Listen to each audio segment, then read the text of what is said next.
Zaman kemajuan. Inilah zaman kemajuan. Ada sirup rasa jeruk dan durian. Ada keripik rasa keju dan ikan. Ada republik rasa kerajaan.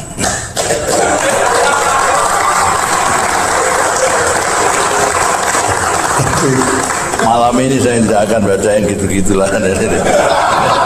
Nah, menurut saya ini sindiran yang sangat telak sekali ya dengan melihat perpolitikan saat ini. Dan biasanya kan kalau negara republik itu ya tidak ada dinasti, tetapi di sini seolah-olah ya seperti itulah. Menurut saya di sini ada yang tidak beres. Dan kemudian ternyata puisi itu masih sangat-sangat relevan dengan situasi akhir-akhir ini. Ya meskipun Gusmus kemudian menyampaikan sindiran-sindiran halus gitu ya. Ya saya tidak akan membacakan puisi semacam itu lagi ketika tapi sudah terlanjur dibacakan gitu ya. Setelah dibacakan baru Gusmus bilang saya tidak akan membacakan. Itu kan sindiran yang sangat-sangat telak kepada Pak Jokowi dan keluarga gitu ya, yang katanya ya nggak akan maju, ternyata maju gitu. What? Indonesia tanah air beta, pusaka abadi nan jaya. Belum lama ini, puisi Gusmus yang dibacakan di Taman Budaya Surakarta menjadi viral di media sosial karena sangat relevan dan diyakini menyindir situasi politik di negeri ini yang sedang kacau dan terombang-ambing akibat ombak yang diciptakan Mahkamah Konstitusi atau yang disebut Mahkamah Keluarga. Juga silakan saja, inilah zaman kemajuan, ada sirup rasa jeruk dan durian, ada keripik rasa keju dan ikan, ada republik rasa kerajaan. Itulah sepenggal dari puisi yang dia bacakan. Negara apa yang dimaksud? Kita semua sudah tahu, tidak mungkin Singapura atau Australia. Publik tapi mirip kerajaan-kerajaan itu identik dengan kekuasaan turun-temurun.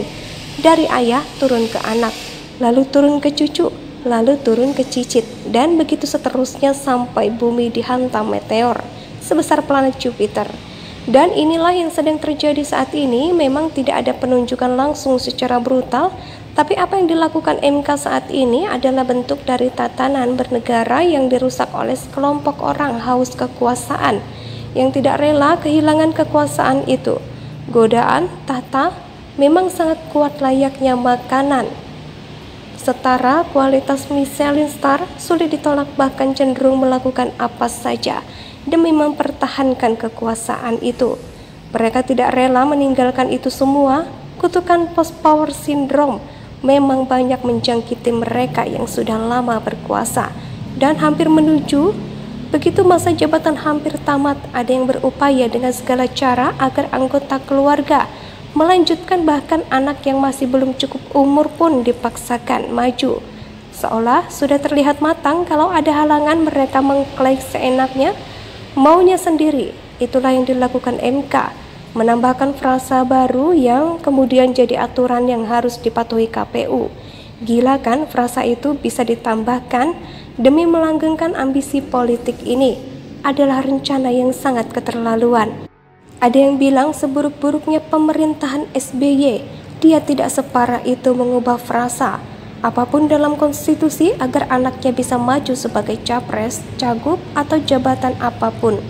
Paling bahaya yang tidak punya pengalaman diusung jadi cagup DKI, tapi tidak melanggar aturan Partai Demokrat punya dia. Mau ngapain juga terserah dia dan tidak melanggar aturan. Tapi pencalonan Gibran lawak dan dagelan. Citra bagus selama 9 tahun yang diukir Jokowi hancur seketika demi seorang anak. Sungguh amat disayangkan. Terlepas dari kontroversi dalam dunia perpolitikan, kita lebih jauh. Sebelum Gusmus menyentil oknum tertentu, ada kabar baik saat itu. Ada sebuah berita yang aku baca di Kompas Malam, di ceritanya Gubernur Jawa Tengah Ganjar Pranowo sedang sowan ke Rembang, tepatnya di kediaman ulama karismatik asal Rembang, Kiai Haji Ahmad Mustafa Bisri atau Gusmus. Gusmus ini kita tahu termasuk ulama yang adem dan sangat menahan diri untuk nggak banyak berkomentar yang sifatnya politik. Ketika semalam beliau dikabarkan dawuh bersama pengurus NU, sebaiknya tidak rapat politik di PBNU. Saya sangat setuju. NU sebagai ormas keagamaan harus dijaga, ada wadahnya sendiri untuk bicara politik. Diceritakan oleh Ganjar, Gusmus ikut mengomentari cawapres pilihan Joko Widodo. Gubernur Jateng itu bercerita kalau Gusmus kaget mendengar kabar itu. Kira-kira kalau direkonstruksi percakapannya seperti ini, Gusmus mengatakan, ampun maos berita Mas Ganjar, menanggapi pembicaraan itu dengan rasa penasaran. Gusmus menjawab cawapres Kiai Ma'ruf. Ganjar melanjutkan kemudian bahwa menurut Gusmus, Kiai Haji Ma'ruf adalah sosok terbaik dari pilihan yang ada. Itu ya pilihannya memang harus itu, di akhir percakapan dengan Ganjar. Belum lama ini, puisi Gusmus yang dibacakan di Taman Budaya Surakarta menjadi viral di media sosial karena sangat relevan dan diyakini menyindir situasi politik di negeri ini yang sedang kacau dan terombang-ambing akibat ombak yang diciptakan Mahkamah Konstitusi atau yang disebut Mahkamah Keluarga. Juga silakan saja, inilah zaman kemajuan, ada sirup rasa jeruk dan durian, ada keripik rasa keju dan ikan, ada republik rasa kerajaan. Itulah sepenggal dari puisi yang dia bacakan. Negara apa yang dimaksud? Kita semua sudah tahu, tidak mungkin Singapura atau Australia.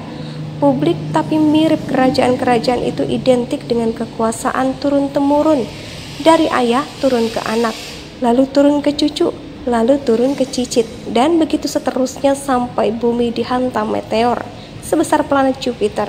Dan inilah yang sedang terjadi saat ini. Memang tidak ada penunjukan langsung secara brutal, tapi apa yang dilakukan MK saat ini adalah bentuk dari tatanan bernegara yang dirusak oleh sekelompok orang haus kekuasaan yang tidak rela kehilangan kekuasaan itu. Godaan tahta memang sangat kuat layaknya makanan.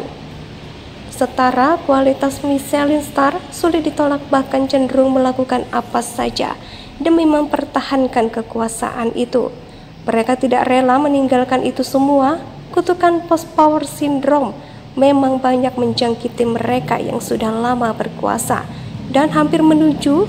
Begitu masa jabatan hampir tamat, ada yang berupaya dengan segala cara agar anggota keluarga melanjutkan, bahkan anak yang masih belum cukup umur pun dipaksakan maju.